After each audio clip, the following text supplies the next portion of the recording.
You just arrived? Yesterday? Where have you been? You've been swallowed up by the kimchi? Okay, you know what? Who cooked for me today? Oh, all the nuns, yeah? Thank you, huh? Thank you. It's nice. But, I heard the mosquito complain, huh? The mosquito say, Master, why do you also have to eat kimchi? Everybody here eats kimchi already. No different taste, They refused my blood donation this evening. They say we had enough of kimchi and ginseng today already from the Korean, Okay, very good. Like this, they don't stink me, huh? And what else do we want? We have everything else already, right? Like Nasruddin, right? Yeah? Remember the story? When the king asked him, what would you choose, between virtue and money? He said he chose money. Remember? Yes. Okay. So the king would say, I would choose virtue, Of course, each choose what he doesn't have, huh? You like kimchi? Nice, huh? And then put ginseng in it. That's why you sit and you feel boom, boom, boom, boom. You want to sit still, but they go inside. Strong, no? Actually, in Vietnam or in Taiwan, they say, don't give ginseng until the person is 60 something. Yeah. I'm looking forward to the day I can eat ginseng, drink ginseng. Become like the Korean. So strong. Welcome home. Again. Welcome home again. Yeah. I told you many times we're lucky, hey? Because we could sit together, somewhere and meditate. Okay, now I tell you a story to also let you know how lucky we are, Here come. In the old time, when any master come down to earth, he always have to start anew, Well, in the new time it's the same, not just old time. But let's talk about old time, because we know it more from the history, Like Buddha also had problem with the opposite or the established order of religion. And Jesus, has been crucified like that. And other religion leaders like Prophet Muhammad, peace be upon him, peace be upon you too. The Islam people, when they see each other, they say, peace be upon you. That's very nice, yeah. Salam alaikum and then walaikum salam. Yeah.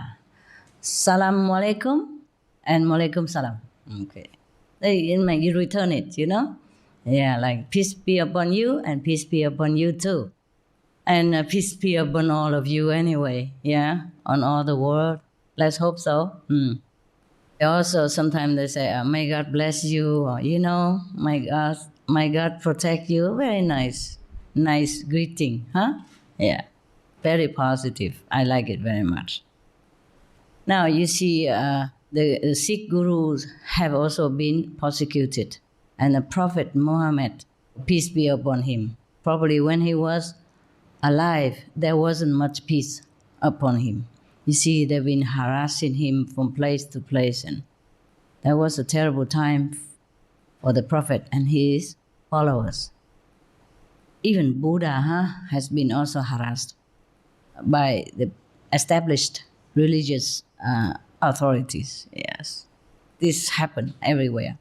Jesus has been crucified because of established religious orders as well. I don't know why it's like that. I mean, the religious society is supposed to teach the same like Jesus did, or Prophet Muhammad did at that time, or Buddha did, or Guru Nanak, or whatever the Prophet might have been. But whenever they see them preaching, expounding the doctrine, they just don't like it. I don't understand how a religious person who preach the same doctrine, who proclaim and profess also that he is you know, believing in that God, one God, and who are repeating the same teaching from ancient time. And the new prophet or master came, he does the same. Yeah, I don't know why they always have to persecute the prophet. I don't understand this. You know, maybe because they have not realized what they are preaching. Yes. They keep saying, God, God inside you, but they're looking for outside, for God. Just like the guy who lost the key in the dark alley or garage and then went out under the lamp on the street to look for the key there because it's brighter there. Yes. Anyway, this is the working of this world, that even though they proclaim that they're preaching the same thing, they have been always against any prophet who even not just preach the truth, but can prove it to you. Yeah? And perhaps they have not realized what they're talking about. They're just talking. Yeah? Just like repeating the recipe for apple pie. Yeah? But never make one. Yeah? And never know how. Never tasted one. Yes. So he just reciting the recipe. So when somebody make an apple pie and let everybody else taste it, here is apple pie. No, it's not possible. Not possible. I have never seen an apple pie myself. I can only talk about the apple pie. So how can you say this is apple pie? You see what I mean? Well, this is the problem. It's not only that. It's jealousy, human competitiveness, thinking, what? Look at him. He look like that. He don't even wear the religious robe, with the head so high like this, and with the tassel coming down here, and he has to walk this way, that way. How come he doesn't do anything like that? And so many people follow him. Ça va pas la tête? Means something wrong with the head. And also, look at her, she don't look like anybody that we know, the holy person. How come everybody follow her? This must be something not good, At least not good for them. Not good for their business. Yes. Therefore, since ancient time, the prophet always suffer so much. So now not only he suffer, his disciple also suffer, You know that, right? Yeah, sometimes they persecute them terribly. And here is one of the story. Now, maybe we meditate more, and the more people vegetarian, then the world will be more peaceful and easier for the spiritual practitioners. Now, this is a story about a boy who belonged to the Sikh tradition, Sikh religion at that time, and about his unwavering faith in his belief. Yeah. As you know, many of the Sikh gurus have been kind of persecuted, yes, by whatever government at that time, because of course, misunderstanding, or maybe because of the zealousness of the religious established order at that time. Okay. So they persecute them a lot, and their disciples also. And then some disciples have to even to use arms, to protect their family and all that. Just like the late Islam order, similar. It's a very bad thing that happened to them. Now, this is a story about the boy who believed in Sikhism at that time, and in his gurus. In India, in the time of King Farrukhsir, the king was fighting against the Sikhs of the Punjab. I told you. Yes, because the king either belonged to one religion or another. And then if somebody preached something else and not from the book, then the king thinks that he has the right to destroy that infidels, who doesn't believe what he believes. Yes, it happened all the time. And it is a very sad affair because everybody thinks they believe in God, But then in the name of God, they're killing each other. I mean, at those times, yeah. Everyone who fought with each other for religious belief, they did that often because the same God. The same apple pie. It's just the one who bake it and eat it, and the other one reciting recipe all day long, and then fighting against the one who can taste the apple pie, because he has never tasted before. That's why it is. All right. So the king Farrukh Sir was fighting against the Sikhs of Punjab, hoping to be able to rid his kingdom of them altogether. Can you believe that? He wanted to really get rid of all of them. So to his army and even to all others, he had issued orders that every Sikh that could be captured should at once be beheaded. You see how brutal it was. Just in the name of religion. You understand me? And of course the king, he's powerful. The king is the one who can chop your head anytime he wants to, in those times. Yes.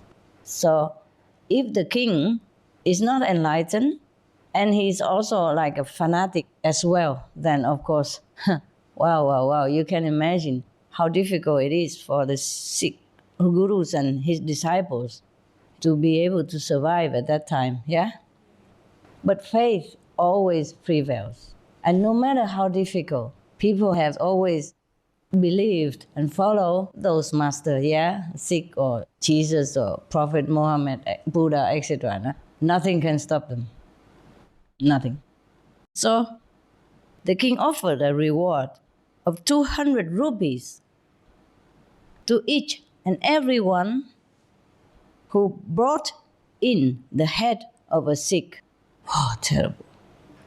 Yeah, this is like a witch hunt time in the medieval time, no? Well, this is very dangerous even, because you can just behead anybody if you want to, and bring the head into the king and say, here's a Sikh. How can you prove it also, Of course, the Sikh at that time, they have their mark, nah? They have a bangle, and they have a comb, and they have a turban, and they have short pants, yeah? And a sword. I guess because at that time, they have to defend themselves somehow. Not like they intend to kill anybody, but just, look like I also have weapons, so think twice before you kill me. Something like that, or think twice before you hurt me. I guess just self-defense, yeah? Okay. The same with the time of Prophet Muhammad, nah? The Prophet has never preached to his disciples to go out and fight to anybody. Yeah. But they just have to defend their kids and kin, And they just have to have something to show to the enemies, at least that I have also. So one of us is going to get hurt, Maybe I get hurt, but you also will get hurt. So, maybe leave us alone, something like that. Or they're just hoping, They were hoping. Okay, now, as luck would have it, the king's army in the Punjab one day captured nearly 500 Sikhs. Oh, God. The number that we are right now. Can you imagine all of you get beheaded at that time? Terrible. Who were hiding in a forest. They are hiding in the forest already. Still the king army came in there and hunted them out. This is a terrible thing about fanaticism. Yeah? I mean, if they're doing something wrong, yes, okay, huh? But they're not, yeah? The Sikhism, it's just like every other religion now. Preaching righteousness, yes. Vegetarianism, yeah. Contact with God. But that is the thing. You see, most established religions at that time doesn't preach like that because the master has been gone. So no contact with God. So now the Sikh disciples say, I have contact with God, or say, come to my guru and you can have direct contact with God. Then of course they cannot bear it. How possible? Because it's been a long time since their religious founder been gone, yes? And nobody passed down this direct lineage, direct link to God anymore. So they just reciting the teaching of the old prophets and claiming that it is a religion And everybody else who doesn't believe in that or who doesn't do the same stuff are atheists or whatever excuse, whatever name they give them, have to be eliminated in such a way, my God. Okay, they were hiding in the forest, yeah? All of them were brought to Delhi, the capital of India. It still is. And taken into the presence of the king, who immediately ordered that they be beheaded. My God, such a king. I don't believe this. I don't understand this. I mean, people don't have to believe what you believe, huh? Maybe you don't contact them, you don't believe what they believe, and you don't protect them or give them any privilege, but to behead somebody just because he believes something else, this is too much, huh? I can't believe this. But it happened, in history of our human race. In the group of the prisoners, there was a small sick boy who was the only male child in his entire family. You know how important it is for them, right? The male, to carry out the family bloodline. Yes, so he was the only one in the family. His mother had followed the prisoners to Delhi. She has not been captured, I guess. Yeah, they capture everybody and the boy, but not the mother of the boy. And had gone in tears to the wife of the vizier, begging her to persuade her husband to plead with the king to spare her child's life. So this mother even know the wife of the vizier. Vizier, I guess, like prime minister, okay? Yes. So the king said, I will set the boy free, provided he will say that he is a non-Sikh. Of course, then he will have an excuse, huh? Or he doesn't want him to be a Sikh believer, huh? Okay. A special body of guards brought the boy before the king. And the king demanded in a very haughty voice, Boy, to save your life, you must declare yourself to be a non-Sikh. But at this, the boy cried out at the top of his voice, I'm a Sikh, I'm a Sikh. Then turning to the executioner, he said in a firm and resolute manner that brooked no denial, Sir, please be so good as to behead me at once. I do not wish my mother to suffer any more suspense on my account. He wants his mother just, to have it done with, so that at least when he dies, she knows he died anyway, so she won't suffer and worrying whether he will die or not. That is also agonizing, waiting and don't know what happened. Don't know if your son's going to be spared or not. You see what I mean? This is a terrible thing also for a mother to undergo. So he begged the executioner just to behead him and have it done with. So this is a type of faith that a Sikh means disciple, huh? Okay, should have in his Sadguru. Sadguru means true master, enlightened master. So that even if it is a question of his losing his life, he will still persist in his faith and devotion to the master. It is like that. And Guru Nanak said something like, a true disciple is without hope or fear. He who has no fear of death is a disciple perfectly harmonized. Yes. Well, it's easy to say. But when it comes to life and death, we sometimes shock ourselves, yeah? Out of thinking whether or not we should go like that. When Jesus was captured, by the Romans, yes, one of his disciples also denied him 3 times. I don't know why he denies him. It's just the nature of human beings, when it's suddenly confronted with something that is going to annihilate the so-called existence that he knows. Yes, even though such a disciple like Peter should have known better. Maybe he denies it so that he may be not having to bear witness against Jesus as well. It's not like maybe he's not fearing for his life, yeah? But if the Romans know that, oh, I know this man, then maybe he has to testify, say, okay, he's the master, the so-called master that you want to catch. And he cannot tell lie, you know? So he rather tell a small lie, say, I don't know him.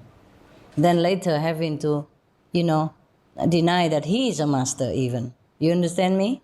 Or testify, tell the truth, like he is a master, then endanger his master's life. You see what I mean? So I don't think that Peter really fear for his own life. I think he fear for his master's life. And in this situation, he rather tell a little lie, a white lie, to save him, instead of having to tell the truth and harming his master. I think that's what it is. Wouldn't you say? Yes. Yeah. I don't think a disciple with St. Peter's status would fear for his life. Yeah? Would you? No. Okay, that's it for now.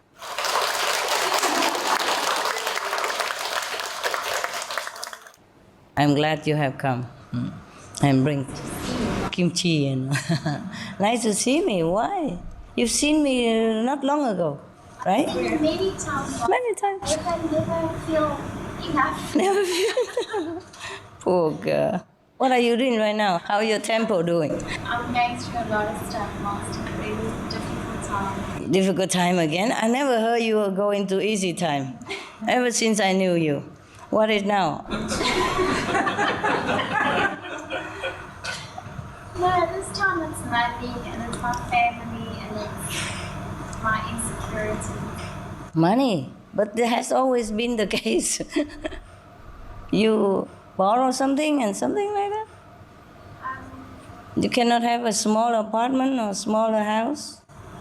I was doing very well financially, Master. Yeah, and then? And then between November and February last year, I lost a huge amount of money. Why? Because I didn't have enough experience and I started with a new business. Oh, God. I didn't have enough experience to see the warning signs. Oh. A lot of money. Oh, my goodness. And now you start from scratch again. And now I'm really in trouble. Oh, poor guy. How much did you lost? 7 million. US dollar?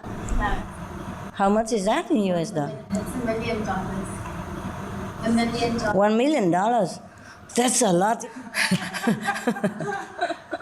1 million, you can buy a lot of stuff. I'm so sorry. Why did you start so big like that? I don't know, Master. I was doing very well. I mean, I really did very well. I mean, Then why you have to start a new business?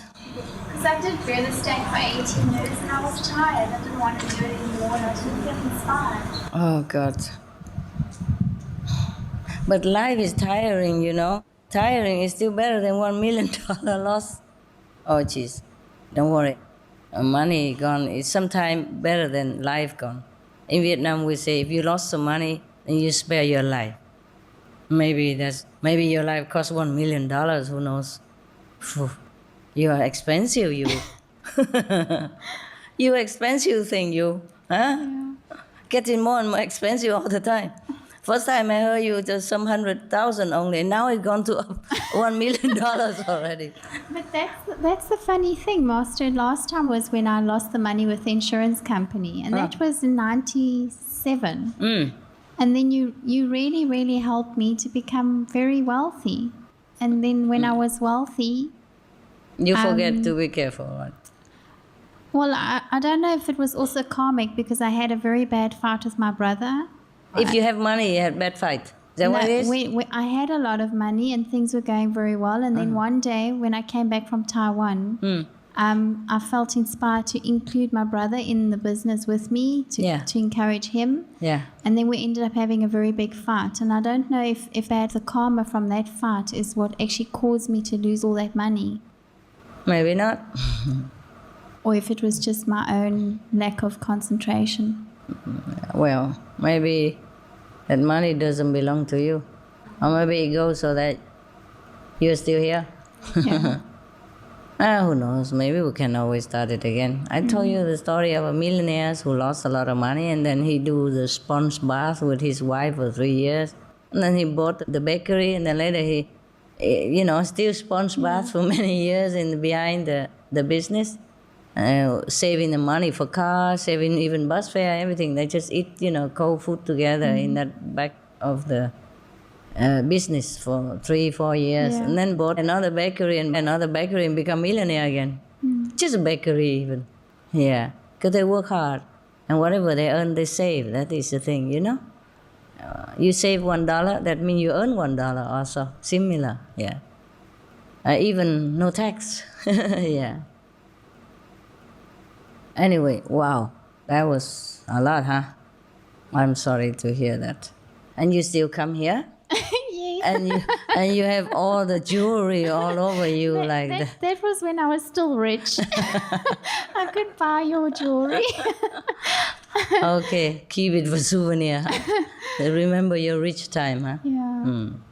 It's just, Master, your mind plays tricks with you, and you really think that your level has dropped so low and you're being punished by God, and you think really negative thoughts. And I think that's the more difficult part to actually get out of. It's not so much that you've lost the money and you've got to let go, but you've actually just that you have to be more positive in yourself, and that was really the difficulty. And then, of course, when you first told us about the global warming, it was all the shock, all on top of everything else.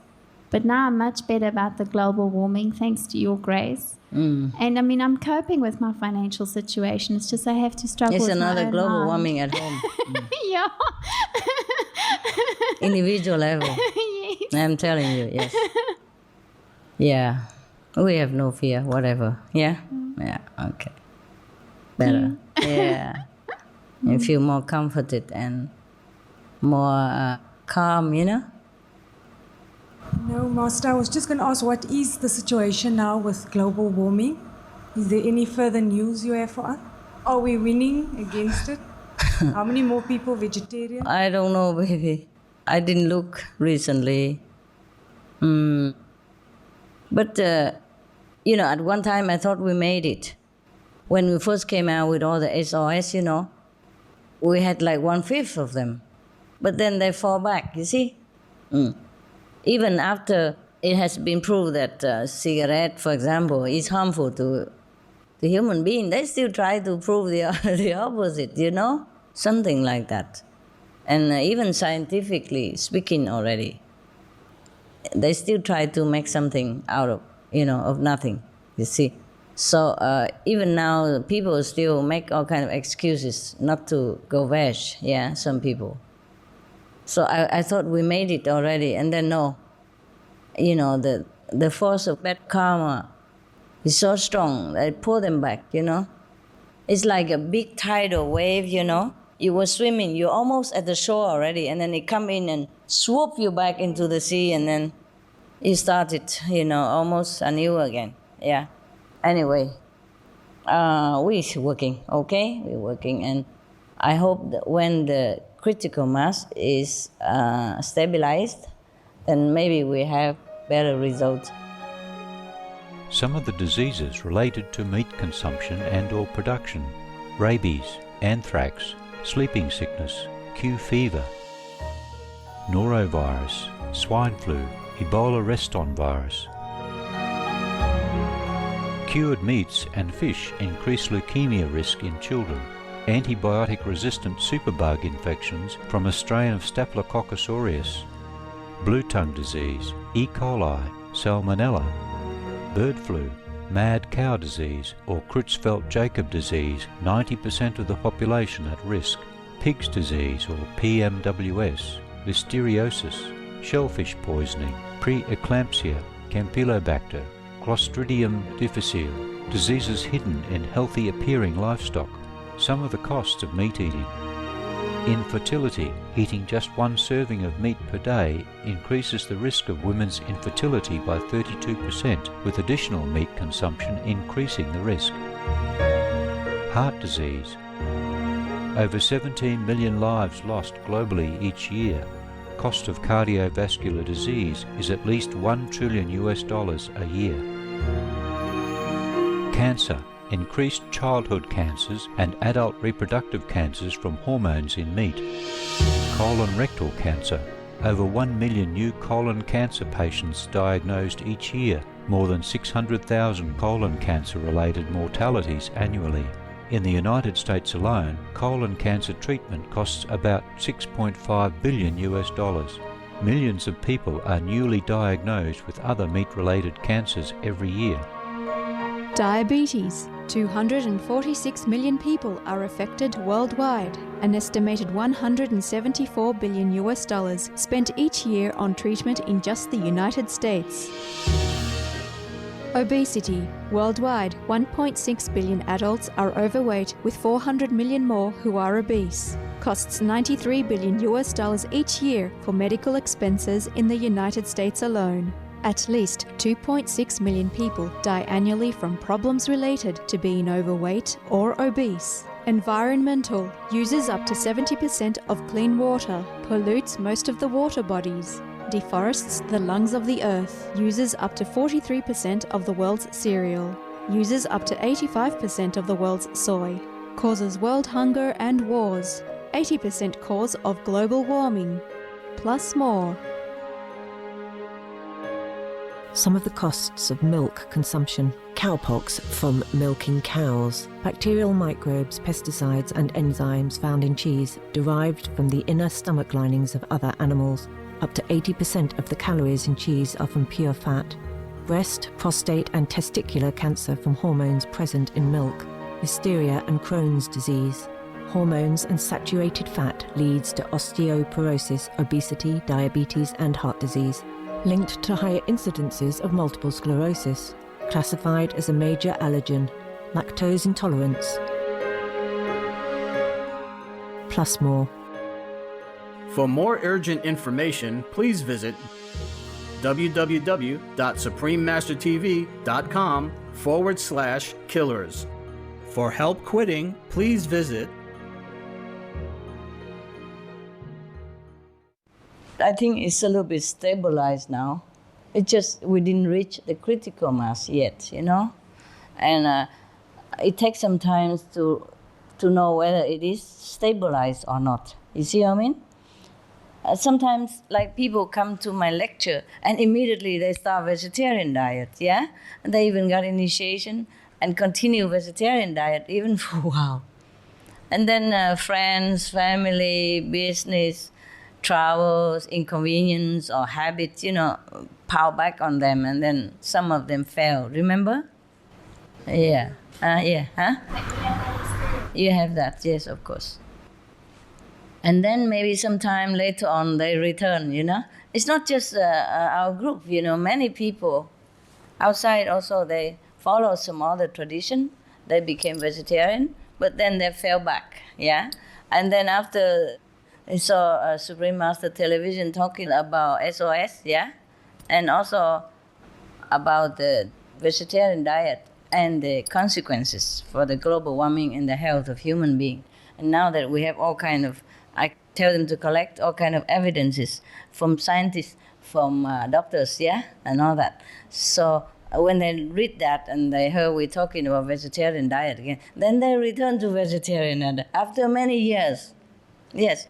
I even met one in Monaco last time when we had a little group meditation in Monaco. I met one person there. She's from Canada, yeah. Say 5 years ago she was vegetarian for a long time. And then now she's not. You understand me? Many years time, long time vegetarian. But I'm sure she changed now.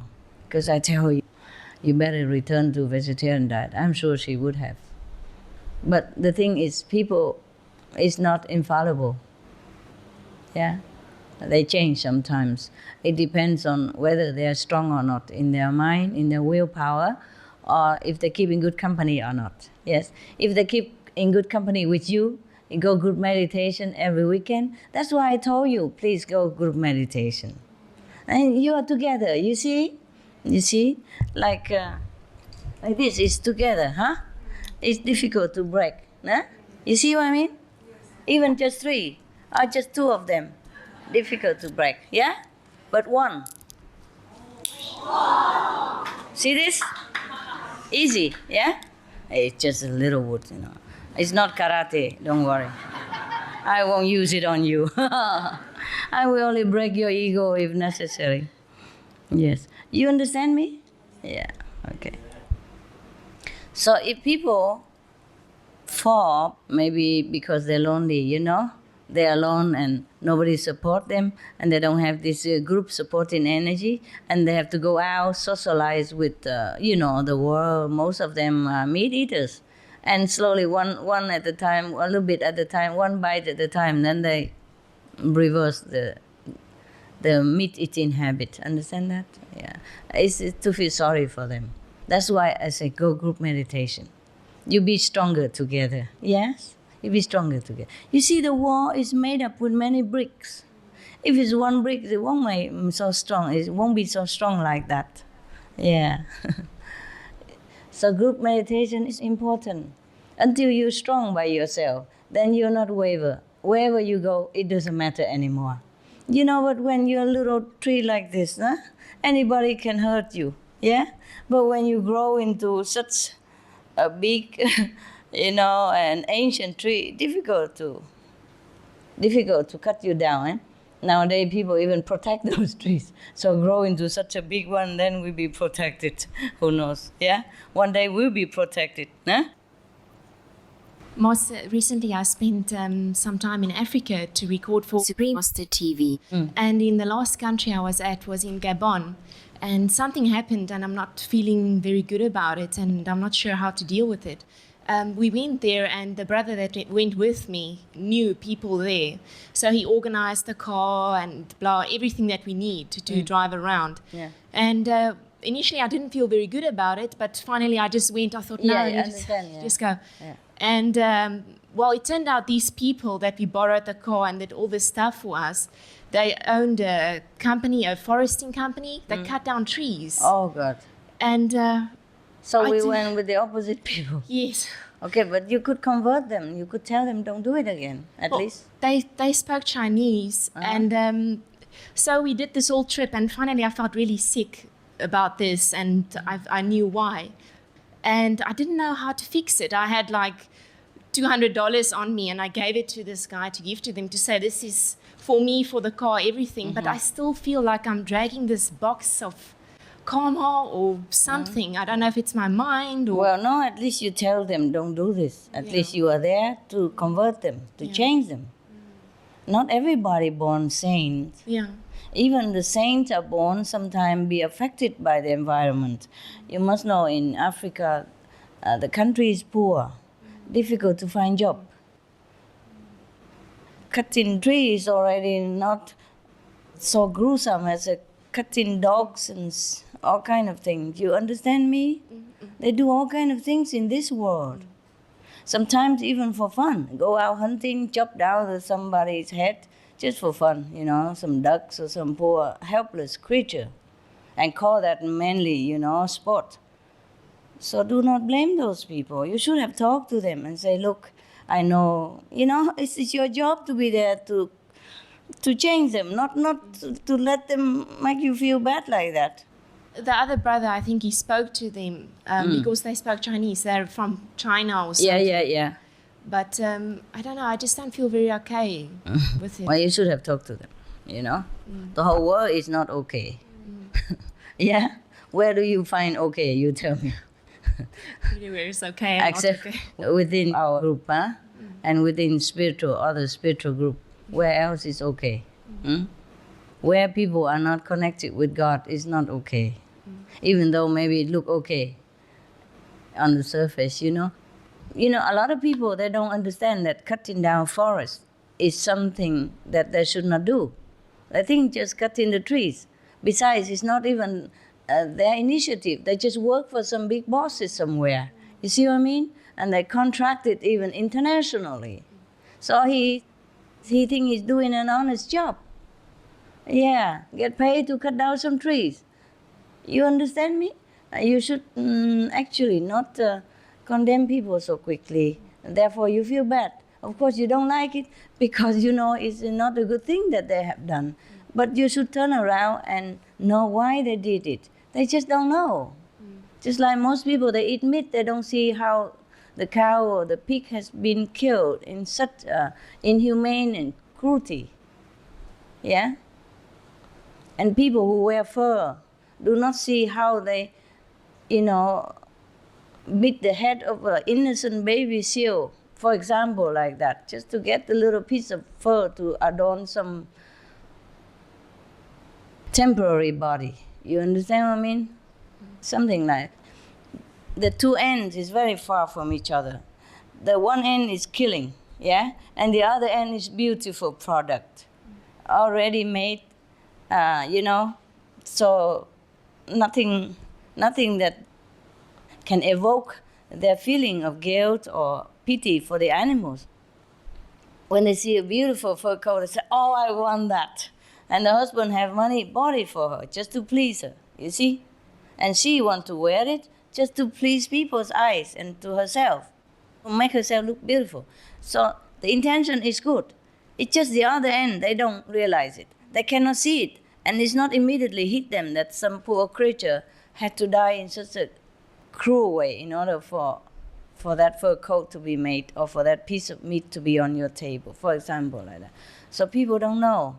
Least of all these cutting wood people, since time immemorial, go in the forest, chop wood to make fire and all that and sell it to people. It's a very normal occupation, yeah?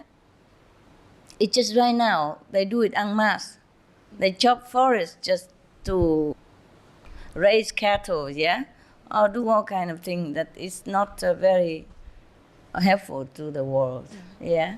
But otherwise, for them, it's a normal job. They don't think anything about that. You see what I mean? Because they don't know much about global warming. Many people in more powerful position don't even know about global warming, or don't want to know, or is having difficult time connecting the global warming to deforestation and cutting their trees or eating that piece of meat. You see what I mean? Many people don't have that connection. So how would you blame a poor and, probably even uneducated guys who chop some wood over there, okay? You had to be the good one. You have to tell him all the truth about wood cutting, at least, and maybe he knows it. Then he think about it, you see? Instead, you just cut them off like that. It's not too good. Next time, do better, okay? Try not to blame people too much because everybody is doing something that they don't know what they're doing. That's why they killed Jesus. Yeah? That's why they prosecuted Prophet Muhammad and Buddha and other guru even. The story I just told you now. Just to believe in something, you get your head chopped off. No matter if that religion is good. At that time, the Sikhism just teach people to do good also. You see, just, like the 5 precepts, don't steal. I don't see in the Granth Sahib, the book, the Bible of the Sikh that teach people to go out steal or kill anybody or even kill animals or do anything wrong at all. You see what I mean? So Sikhism was very good then. And still you have your head chopped off. Yeah? And the king, supposed to be the leader, the wise one, the one who has all the education possible that afford to him. When you're a king, you can have anything you want. You can have all the knowledge, yeah? You can get all the books or study anything you like. So he should be very knowledgeable one. But look how ignorant he was. Just kill anybody that belongs to Sikhism, yeah? Even little boy like that. Do you understand me? So being a king is not always good. If you don't use your power properly, that king would have gone to hell. I'm sure he must have gone to hell for doing such a thing, yeah? So many people don't realize. Can you imagine a king, yeah, who have all the knowledge offered to him, yeah? Who have whatever he wants, he can get any book he wants, however rare. He can study anything he wants, however remote, yeah? And he's still so ignorant like that. How would you blame a small woodcutter in Africa? He's a poor guy, his family needs money, and he did not think cutting trees is anything wrong. He just cut 1, 2, 3 every day. He did not connect it with the whole global warming or anything else, because it's just his job, he thinks like that. He did not even know, nobody even told him anything. Do you understand now? Okay, next time do better, okay? Okay, you meditate now. I'm always around. We're always together, okay? Good, good, good, good.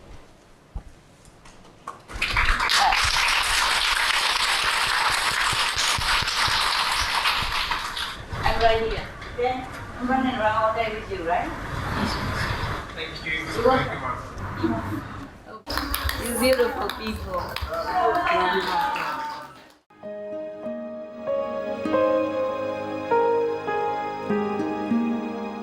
Vegetarianism in religion.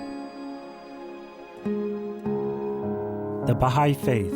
Regarding the eating of animal flesh and abstinence therefrom, know thou of a certainty that, in the beginning of creation, God determined the food of every living being, and to eat contrary to that determination is not approved.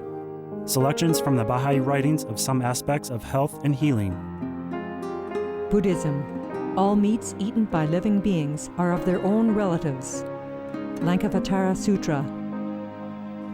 Also, after the birth of the baby, care must be exercised not to kill any animal in order to feed the mother with meaty delicacies, and not to assemble many relatives to drink liquor or to eat meat, because at the difficult time of birth, there are innumerable evil demons, monsters, and goblins who want to consume the smelly blood.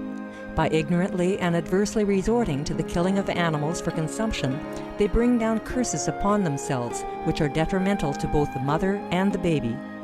Ksitigarbha Sutra. Be careful during the days immediately after someone's death, not killing or destroying, or creating evil karma by worshipping or offering sacrifice to demons and deities, because such killing and slaughtering committed, or such worship performed, or such sacrifice offered, would not have even an iota of force to benefit the dead, but would entwine even more sinful karma into previous karma, making it even deeper and more serious. Thus, delay his rebirth to a good state. Karma means retribution. Ksitigarbha Sutra. Gaudai. The most important thing is to stop killing, because animals also have souls and understand like humans. If we kill and eat them, then we owe them a blood debt. Teachings of the Saints. Christianity.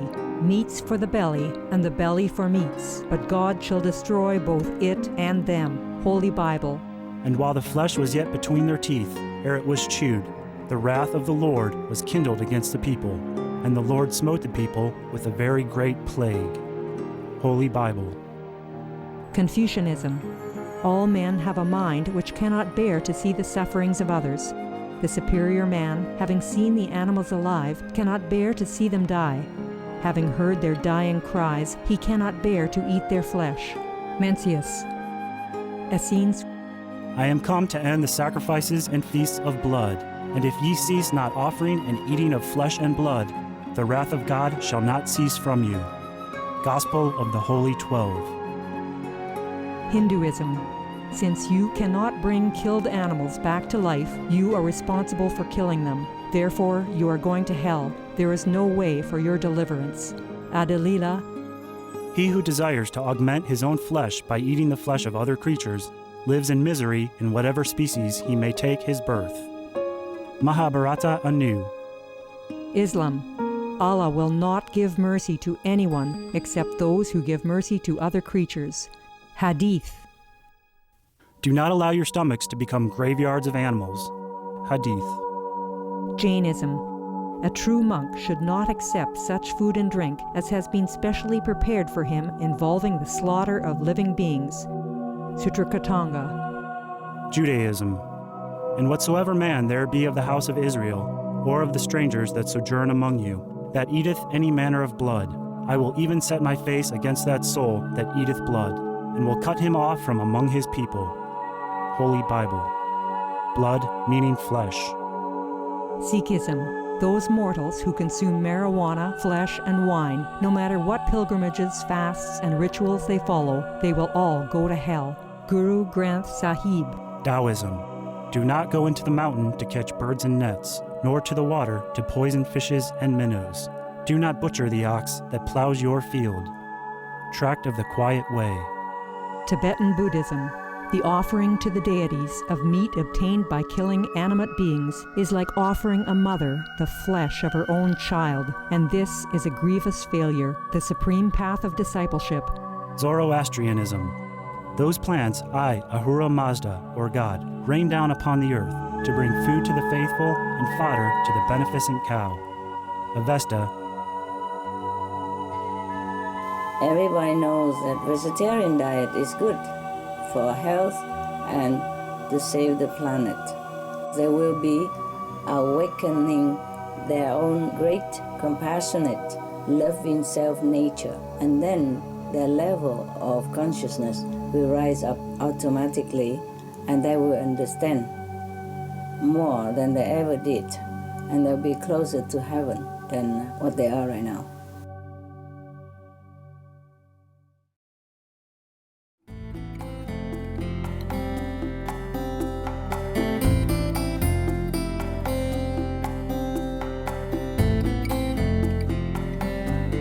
Okay, good.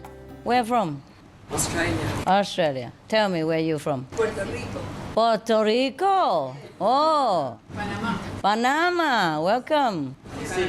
New Zealand. Panama. Iran. Oh.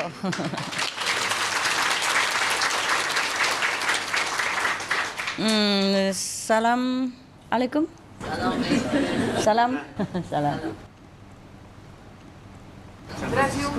Brazil. Ohio, USA. USA, Puerto Rico, USA. Australia, Brisbane. Same. Australia, Melbourne. You do look like Australian. Puerto Rico. Vancouver, Canada. Oh, very nice right now. Huh? New Zealand? Bangkok? You do look like Thai people. Look at the typical Thai. Brazil, yeah. Australia? USA?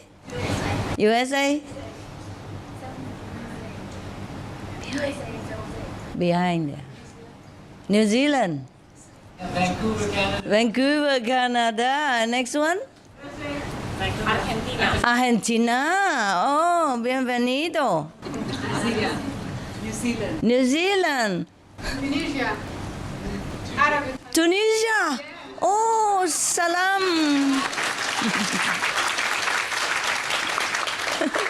See, two of you, Tunisia, made friend already. Ah, wonderful. See, I dig out some rare gems. Paraguay. Oh.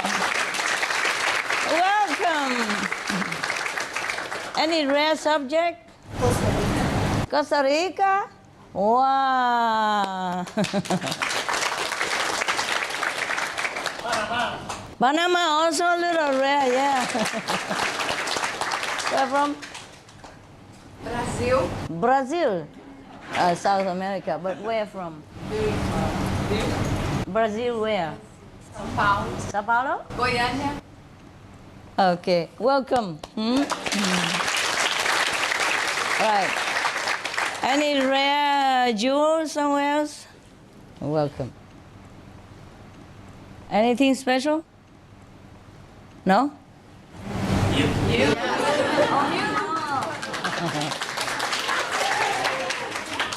Same old.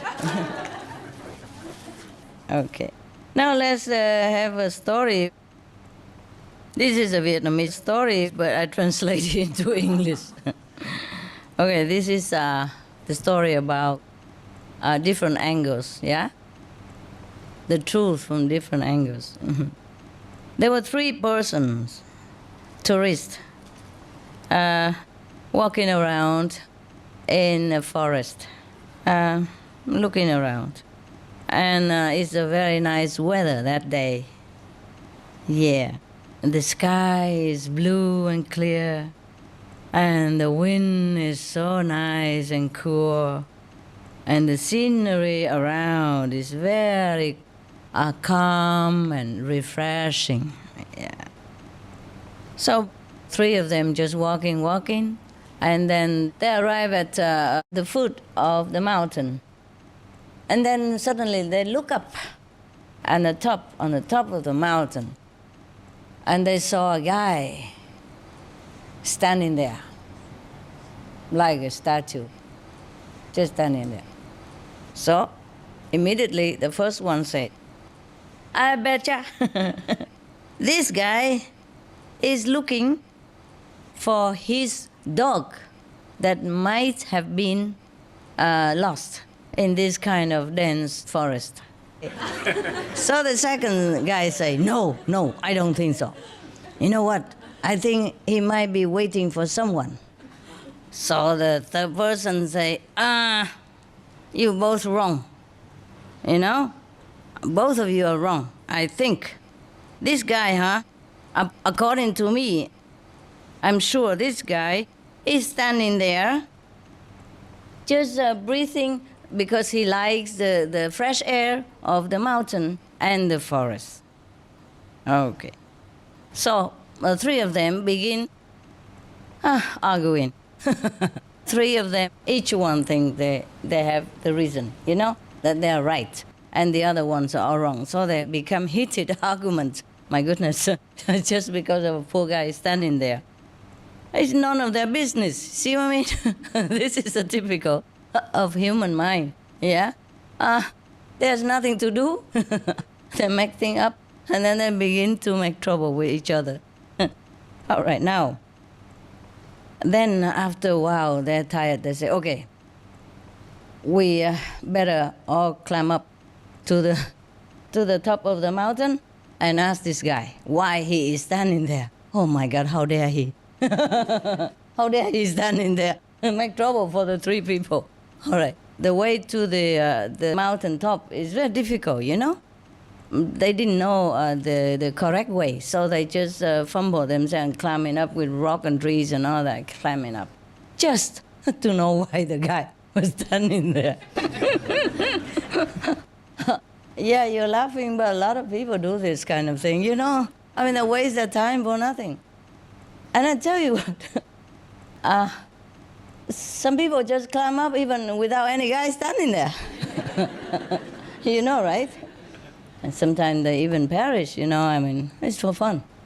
They climb up the mountain, you know that, huh? So don't laugh, huh? There are such people. Okay, now they all climb up. Wow. Take them half a day to climb to the mountain top. Wow, they made it. Not too bad. The first guy arrived. Immediately asked him, hey, man, is that right that you're standing here and looking around for your dog, right? So the stranger on the top of the mountain say, no, I don't have even a dog. Can you imagine? Suddenly guess that he has a dog. Don't even know the guy. So the guy said, no, I don't have a dog. So the second guy says, see? And he say, okay, I think you're standing there waiting for your friend. Is that correct? And the stranger say, no, I am not waiting for anybody. The third guy said, I told you. Right. He's so happy. He say, told you. You both wrong. Now, I think he's standing there because he loves this kind of fresh air and he wants to come here to take as much fresh air as possible. So the guy, what did he say? No? If you go in the mountain and forest, you don't breathe in fresh air, then what would you do? Why no? So, all right, maybe. So when you go to the mountain, you don't breathe the fresh air, what do? You block your nose? What else? You listen to the silence or the nature sounds? Nature, silent sound, the view. To get away from people. To get away from people. Elevate your heart to heaven. Elevate your heart to heaven. So serious. Got lost? Got lost. I said these are different angles, like the story. Different angle. Okay. Anybody else? Exercise? Exercise? Oh, smart people. He shook his head, the stranger from the top of the mountain. He shook his head. So the three tourists all asked him at the same time, then what are you standing here for? What is the reason for standing here on top of the mountain? So, what does the stranger answer? Tell me. Now you have second chance to have 3 cakes from my lap. I'm watching you 3 coming up. Watching the 3 coming up? He didn't know they were coming up. Was dropped by helicopter? By helicopter? A good imagination. To be one with the mountain. To be one with the mountain. Wow. To elevate the heart to heaven, to be one with the mountain. He wanted a secret rendezvous. He wanted a secret rendezvous? Oh, who knows? Yeah. He wanted to see the view. He wants to see the view. That's already done. He just want to be alone. He's flying. He's flying? He's depressed and he's thinking about jumping. Oh, he want to commit suicide, yeah. Choco. He was in his home. He was in his home? Yes. He was lost and he was trying to locate his home down. He was lost? I already say, okay. What? Looking at the world. He's looking at the world. What else? Who else? I think I put the cake back. Wanted to see things from a different point of view. He wants a different point of view. Huh. Yes, ma'am? Looking for the highest God. The highest God? God. The highest God from the mountain? Oh, sure, it cannot be higher than that. He wants to be one with God. He wants to be one with God. Wow, you guys really have Zen problem. The sky is the limit. The sky is the limit? Really? I thought it's not. He's hiding from his wife. He's hiding from his wife. He's fed up with the world. He's fed up with the world. Oh. Too bad. Okay. Last chance. What? No. You're just scratching your head, right? Okay. He's waiting for the people is coming to ask him why you are doing things. Oh, he's waiting for the 3 people come up and ask him why you're doing things? Is he having lunch? He's having lunch? Breatharian. Breatharian? Possible.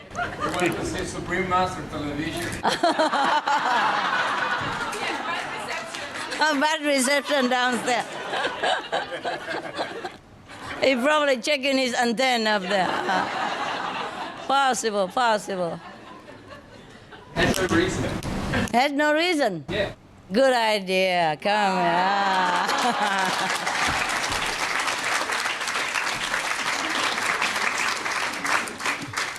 Well, it's also not fair because you all told all the reason already, so so he has nothing else to say, so he said no reason. There you are. Bravo. Okay. Just good luck, okay? Don't be depressed, okay? He's the last guy, he has no more reason, so he said no reason. Too bad. You should have waited until the last minute. Then everybody tell everything and master throw the cakes away already. Then you say, no reason. Then you win. Okay, tell you what. That is correct. Yeah.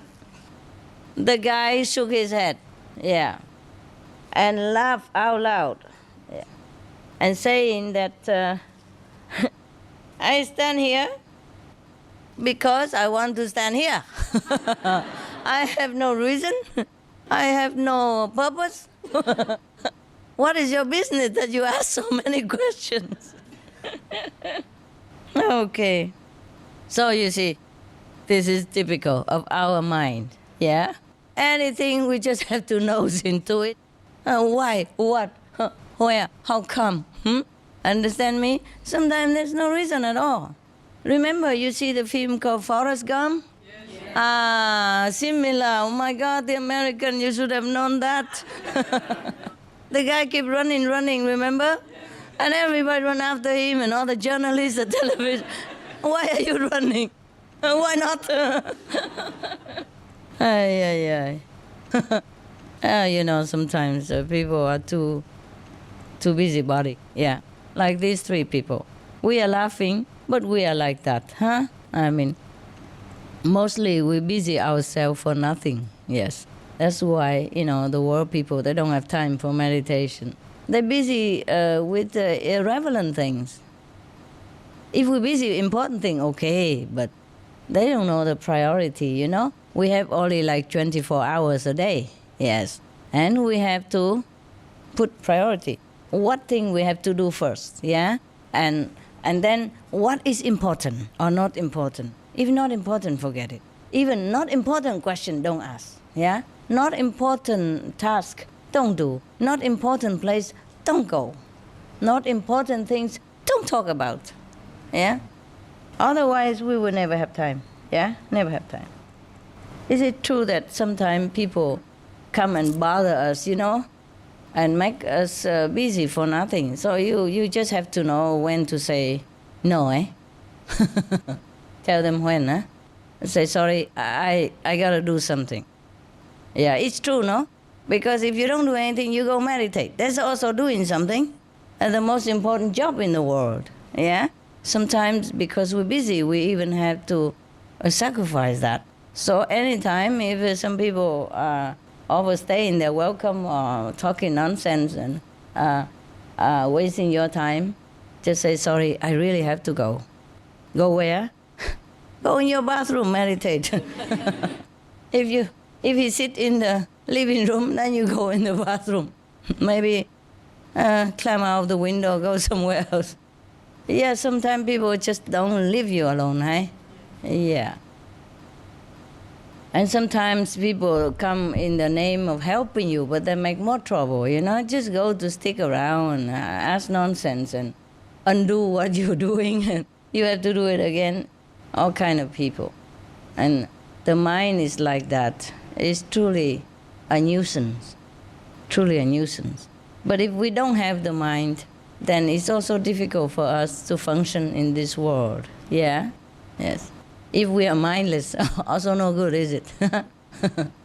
Okay. That was a very, very cool story, huh?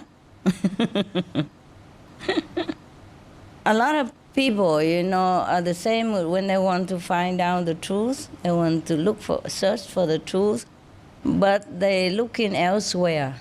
Yeah. They're distracted from the real goal and real purpose. It's also no good. And that's why most people so distracted. You see? The simple truth is right here. Huh? It's right inside you.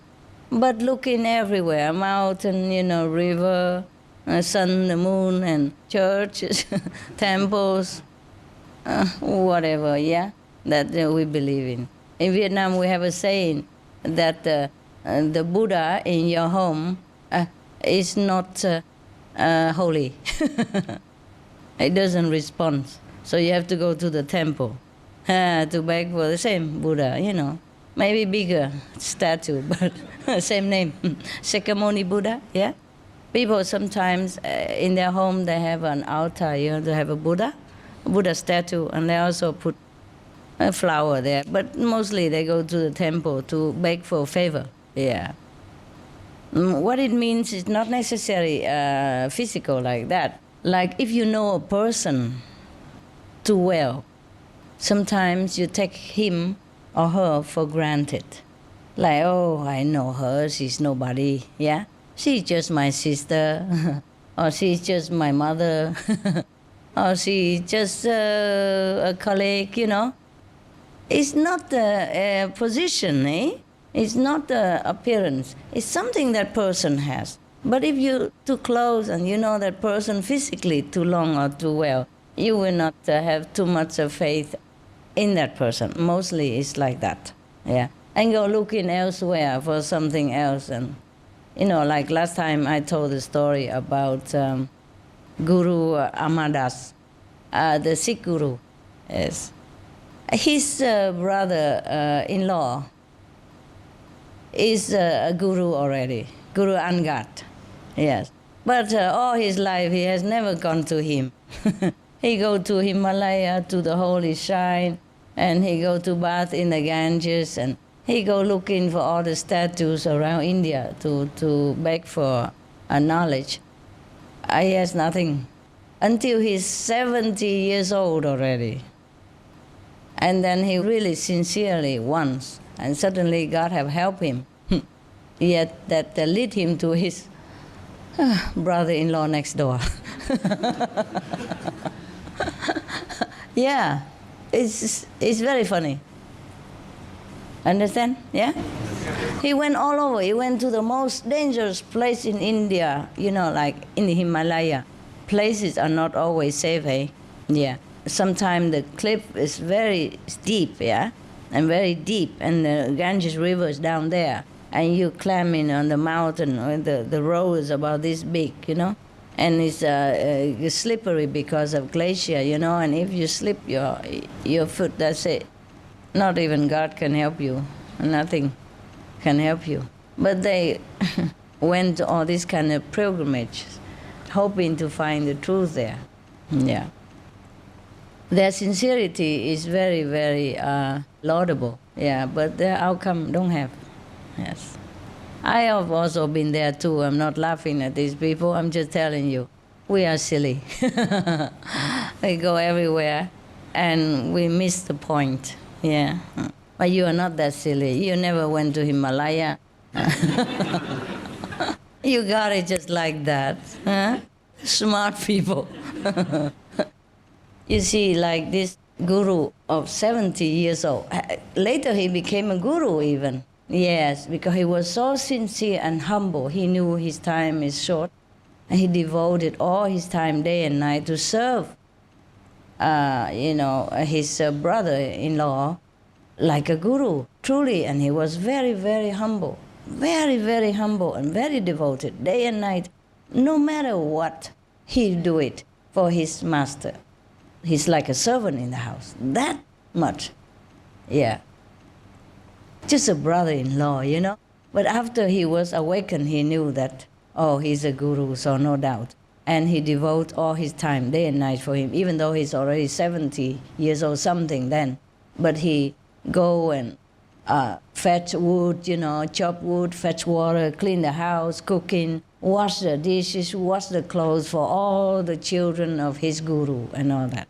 He was so devoted, so humble, that even the son of this present guru treated him like a servant.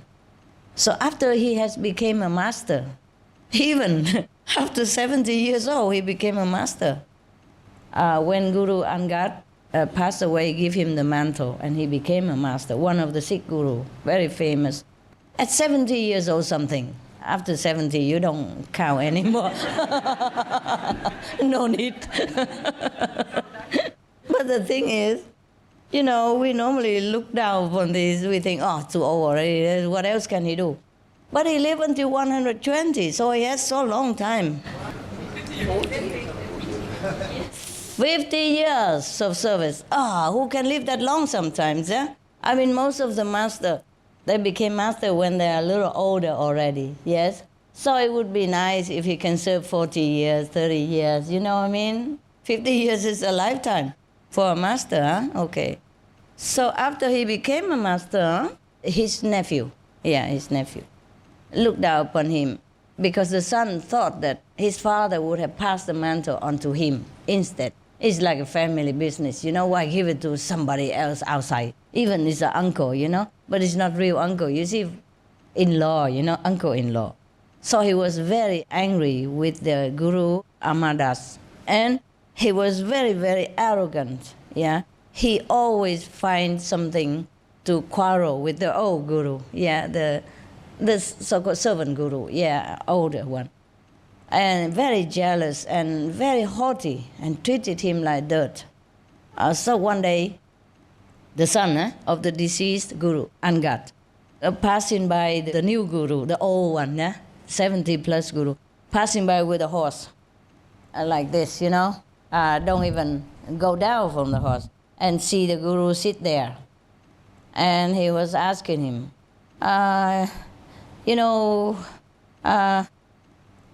what for you grow a beard like that? You think you grow beard and you look like my father and then you can be a master, huh? You are just a servant. All kind of things he talked. And your beard is just like the tail of my horse, nothing more, nothing less. Why on earth you have to grow such a beard like that? So the Guru came down from his days, from his chair, and on the floor, and he used his beard to clean the shoes of that haughty sons of his past master. He said, I grow my beard so I can brush your shoes with it. And since then, the son became better, huh? Yeah. That is how a saint overcome an enemy. Nothing else. Since then, the son of the ex-guru never bothered him again. I hope his heart changed also. Did he change? He did. You see? It's good. It's how we change people. Yeah.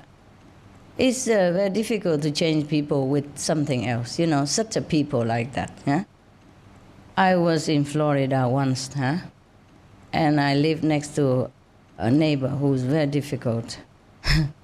That house used to belong to him also, So even though he sold it to someone else and then sold it again and again, he still thinks it's his property somehow. And it's very difficult for him to to let somebody live there in peace, So he always said, this tree belongs to me and that place also mine, The fence normally should not be here and all that, I said, so where should the fence be?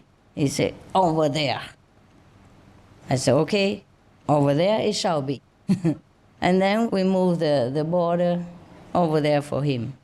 And ever since then, he doesn't bother us anymore. He doesn't keep coming and say, this wrong, that wrong, and the other thing wrong. Yeah, neighbors sometimes like that. Just 1 meter of land.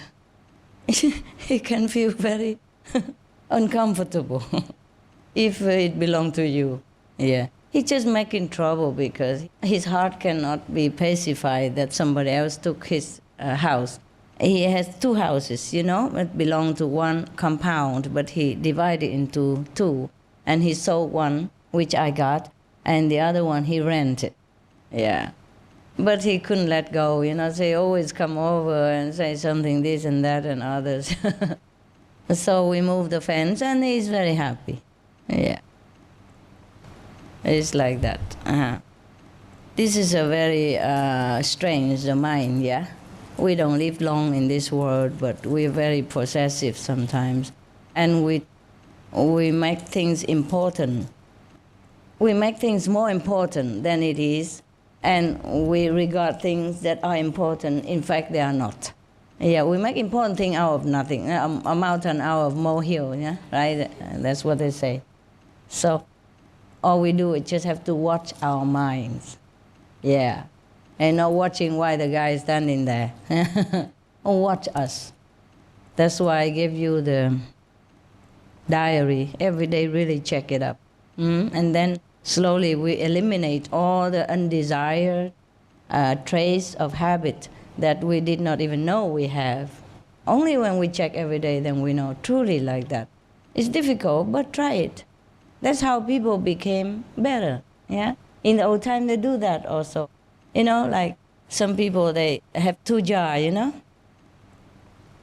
And then if they do something bad, they put up black beans in there. If they do something good, they put a white bean. If they don't do anything there, they don't have any black or white. So every day, that's how they check up themselves. Yeah, maybe we should do that also.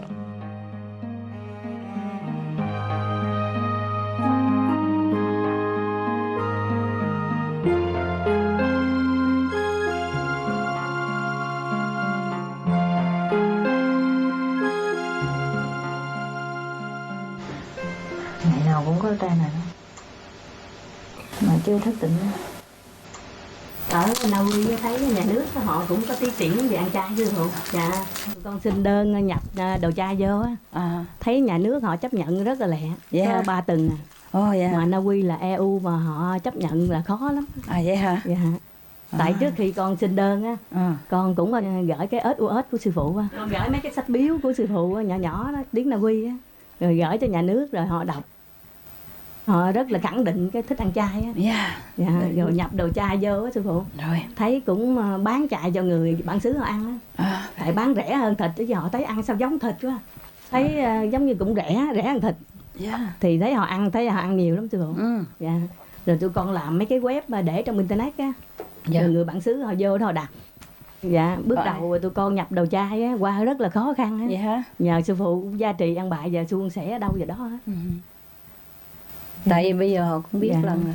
Họ biết lần. Không phải họ làm khó dễ. Không có hiểu, không chưa có đọc được cái information. Bây giờ biết rồi.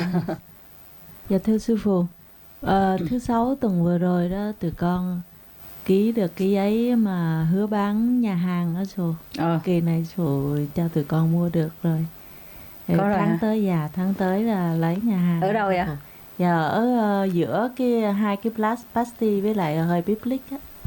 Cũng ở trung tâm của Paris á. That's very good. Nhà hàng đó nó có sẵn luôn television rồi. Có sẵn luôn rồi họ có cáp họ làm hết cho mình xong rồi mình không có cần xin phép nữa. Nếu không xin phép cũng mất cũng 2-3 tháng bầu cử rồi hết tất cả mọi người đồng ý mình mới được. Có sẵn hết rồi. Congratulations. Mà cửa kính rồi cái dạng nó giống như là Levin hết rồi. Wonderful. It's made for you. Làm sẵn để đợi cô. Đúng đó, làm sẵn đợi mấy. Biết quý vị sắp tới giáng lâm rồi thành phải làm sẵn hết để đó TV. Very good. Chừng nào mới có cái lưu bình hết để có một cái rồi bắt đầu có hai cái thành 3 cái rồi 3-4 cái ha. Làm thêm một cái nữa là bắt đầu lên á. Ok ha. Rồi. Tạ ơn sư phụ. Có gì. Ok. Very good. Some of the benefits of a vegetarian diet: lowers blood pressure, lowers cholesterol levels, reduces type 2 diabetes, prevents stroke conditions, reverses atherosclerosis, reduces heart disease risk 50%, reduces heart surgery risk 80%, prevents many forms of cancer, stronger immune system, increases life expectancy up to 15 years, higher IQ, saves 70% of the total cost of $40 trillion for reducing global warming, uses 4.5 times less land to grow food, conserves up to 70% clean water, saves 80% of the cleared Amazonian rainforest from animal grazing, a solution for world hunger. Free up 3.4 billion hectares of land, free up 760 million tons of grain every year, half the world's grain supply, consumes 1/3 fossil fuels of those used for meat production, reduces pollution from untreated animal waste, maintains cleaner air, saves 4.5 tons of emissions per U.S. household per year, stop 80% of global warming, plus more.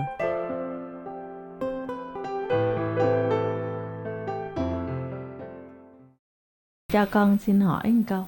Hồi đó con coi băng sư phụ nói với mấy người thường trú á, thường một người mà đi xuống dưới này để sinh ra ở trái đất này đó thì cái đẳng cấp của họ bị giảm đi 1/2.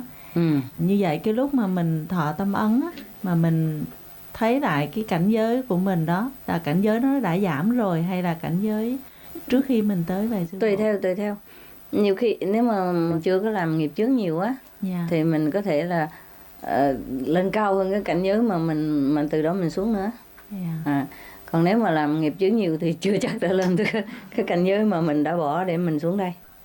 Tùy theo hả? Thì người nào cũng vậy thôi ha. Ok. Xuống đây bị kéo lôi dữ lắm, tội nghiệp lắm. Ôi da. Tôi thấy tội nghiệp mấy người tôi mới cực khổ vậy chưa còn. Không thôi ăn rồi đi ngủ cho sướng đi. Tội gì mà ban đêm hôm giờ này ngồi ở đây.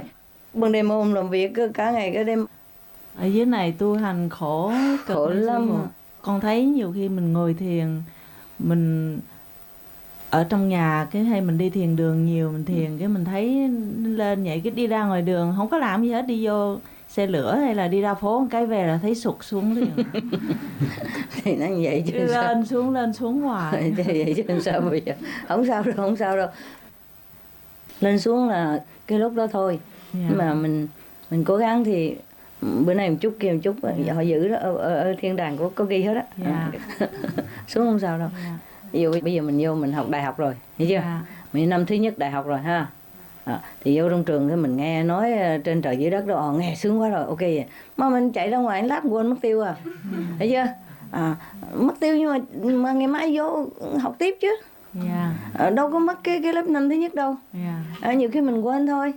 Với lại nghe nhiều quá lát cũng quên đi ha. Nhưng mà đâu phải như vậy là mình tuột xuống mình học lại trường trung học đâu. Hiểu chưa? Nhiều khi mình nghỉ hè 3 tháng ăn chơi quên hết trơn. Nhưng mà đâu có sao. Vô đó mình ôn lại một chút xíu cái mình lên năm thứ 2. Hiểu chưa? Lên rồi không có xuống, đừng có lo, ok ha. Trừ khi nghĩa là mình ghê gớm lắm, nghĩa là phạm tội nặng lắm, hay là cố tình, nghĩa là phỉ báng chánh pháp, hay là làm hại cho sư phụ, làm hại đồng tu, cái đó thì khó khăn thôi. Chứ còn nếu mình đi ra ngoài mà mình bị phân tâm á ha, hay là bị cái từ trường chia sẻ chút không có sao đâu, ok. Chứ không thôi tu chi mất công, tu bữa nay mai mất rồi thôi tu mất công. Hiểu chưa? Không có sao, không có quên đi đâu, ok. Mình vô mình quên, mình phân tâm nữa, cái linh hồn không quên. Thiên đàng không quên, có ghi hết đàng hoàng, hiểu chưa? Ví dụ như mình đi học đại học á, nhiều khi mình vô trường mình cũng hơi phân tâm chút, có chọc phá gì đó, nhưng mà cũng có mặt đó.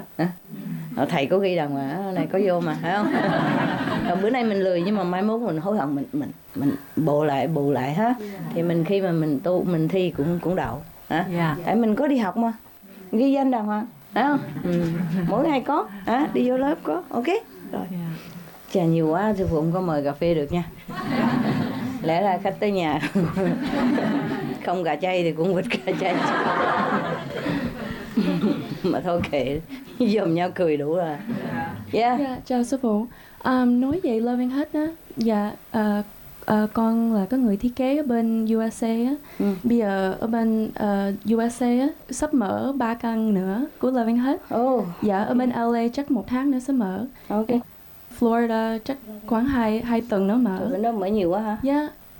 Mà có kêu bằng business có tốt không? Tốt lắm. Bây giờ mới đây 1 tháng trước á, ở bên San Francisco mở đó, 200 người một ngày á. Vậy hả? Wow. Đông lắm. Phải mở cho người ta ăn chứ không mở đâu không có chỗ đâu người ta đi ăn. Very good. Đồng tu làm rất là mệt nhưng mà mệt tốt. Nhưng mà vui lắm. Vui. Ok. Dạ. Tha mệt đó còn hơn mệt chuyện khác nha. Mệt đầu óc còn cực hơn là mệt thân thể ha. Ok.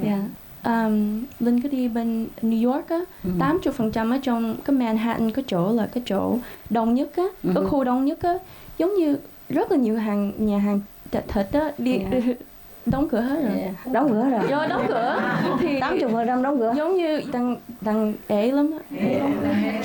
Ế đó hả? Sắp đóng cửa đó. Đúng rồi. Ok. Biết sư phụ biết. Thì có rất là nhiều đồng tu đang muốn mở Loving Hết. Dạ. Okay. Cảm ơn sư phụ nhiều. Nó cũng 90% nhà hàng người ta không bán. Không bán. Tốt quá. Lẽ ra mình thấy người ta phá sản một buồn giùm cho ta. Nhưng mà cái này phải thành thật nói tôi không buồn gì hết. Mừng giùm cho họ nữa. Mừng giùm cho họ bớt nghiệp đi.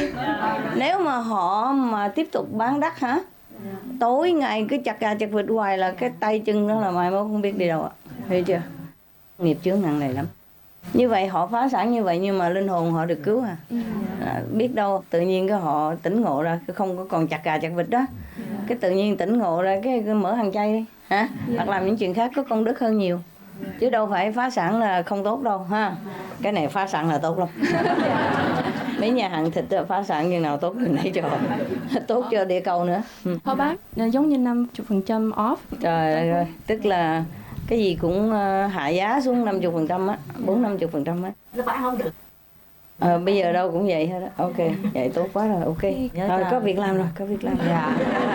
Bây giờ không có chuyện gì làm cứ mở nhà hàng thôi, nhà hàng rẻ mà, bây giờ bán rẻ. 40-50% bán rẻ, ok. Very good. Đúng không? Sư phụ đi đâu cho ông cũng có nhà. Đi đâu cũng có nhà hàng sướng đâu à.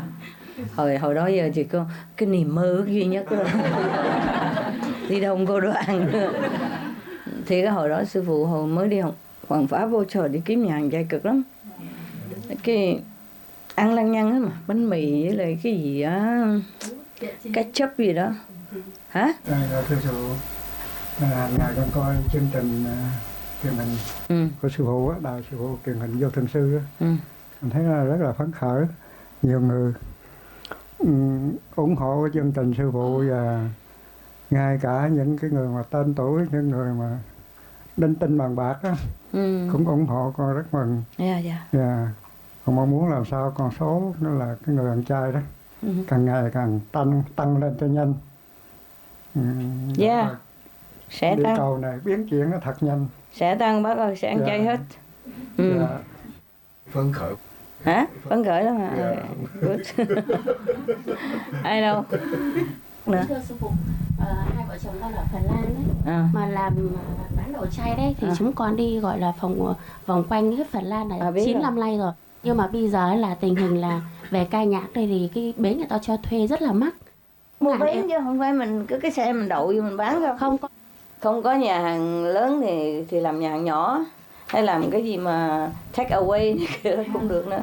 Hả? Con vẫn đang đi bán. Có một cái hút đó mà, có một cái chỗ rồi mình làm xào nấu nó lấy đem về nhà ăn nó cũng được vậy.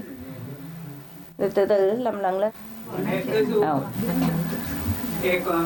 Vì em trai con không có ở đây, nhưng mà ở Việt Nam mới mở nhà hàng được mấy tháng nay. Nhưng mà nói lại là mỗi ngày đều trên dưới 200 khách.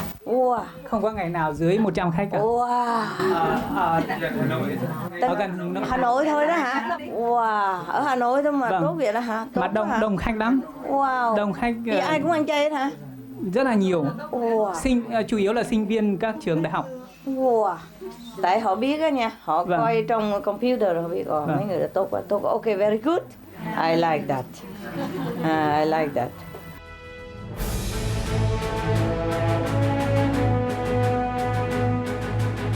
European Parliament supports reducing meat to lower greenhouse gases. Vote is now open. Reduce your meat consumption or stop eating meat totally. During discussions on greenhouse gas reduction goals, the Climate Committee of the European Parliament officially recognized livestock's contribution to global warming and recommended a reduction of subsidies to the livestock industry to curb methane. The European Parliament has adopted its own position on climate change as an institution. And as a Vice President, one of the proposals I have made is in line with your own, which is that we should eat far less meat, because that's one of the major sources of greenhouse gases. Tout le monde sait bien, si on veut rendre notre planète soutenable, il va falloir réduire notre consommation de viande, ça on le sait bien.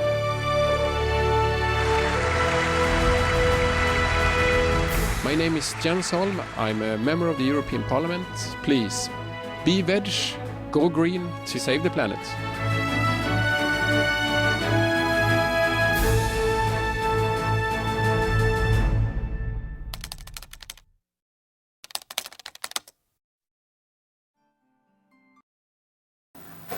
Mấy gia đình mà hồi xưa đó có người đồng tu của mình đó, ông chồng không có chịu tu, ăn chay được một vài bữa rồi ông bài bác. Từ hồi mà ông coi SMTV á, là bây giờ ông ăn chay xong rồi mà người nào mà ăn mặn là ông la. Người nào mà nói động tới sư phụ là chết với ông.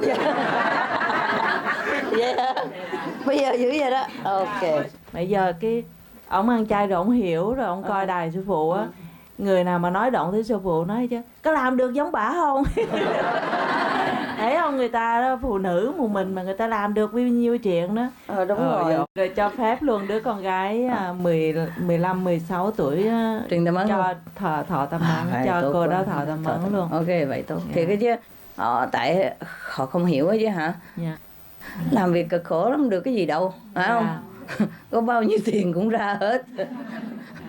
Mà có tiền mà nó chạy ra cũng hay đó chứ, sợ nó không có. Có mà nó chạy ra cũng đỡ lắm rồi. Ok, cảm ơn ha. Giữ tiền được tốt. Không cần phải giữ là mới đủ xài, phải không? Đủ xài thì còn dư cho người khác là tốt lắm rồi. Không cần nhiều.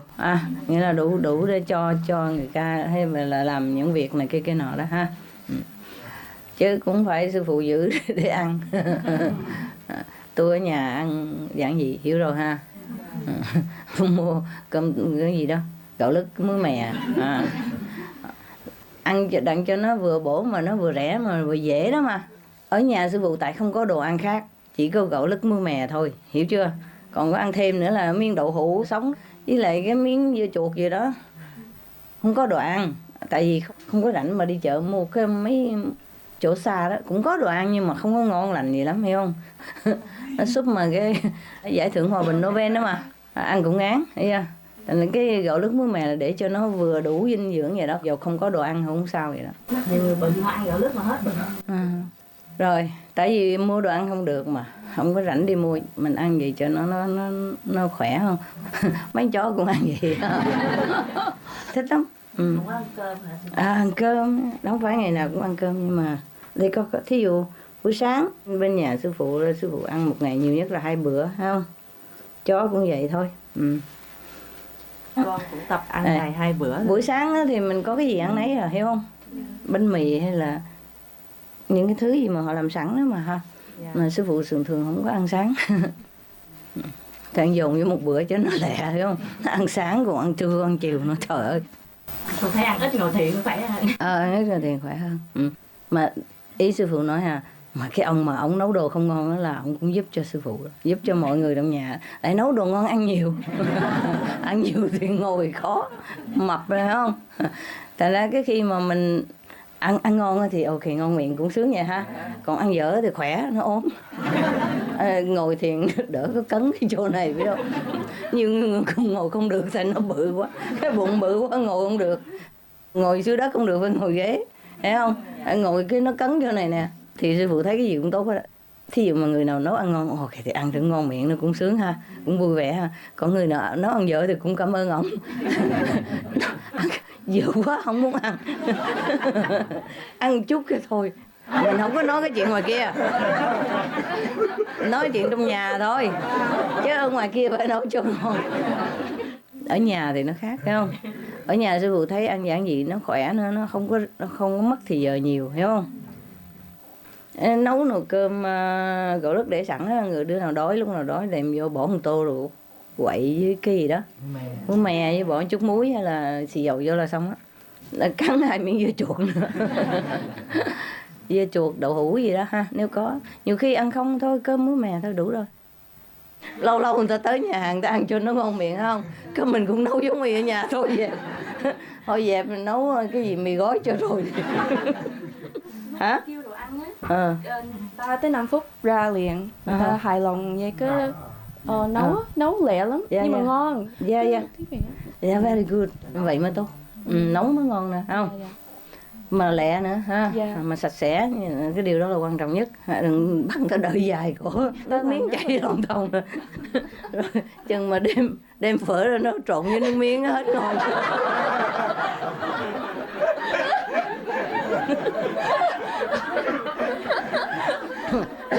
Nó pha loãng mất đi không? Thành ra phải làm cho mau chút lẹ để ta ngồi đợi hoài. Nấu ngon cũng dở, phải không? Ôi giời, cười nhiều quá đi mệt quá. Ngồi đây chọc cười sư phụ hoài hả? Thôi cảm ơn thương quý vị. Ok. Lớp. Hả? Rồi, ok. Cảm ơn nha, về mạnh giỏi ha. Cảm ơn. Làm việc gì hay cái đó nha.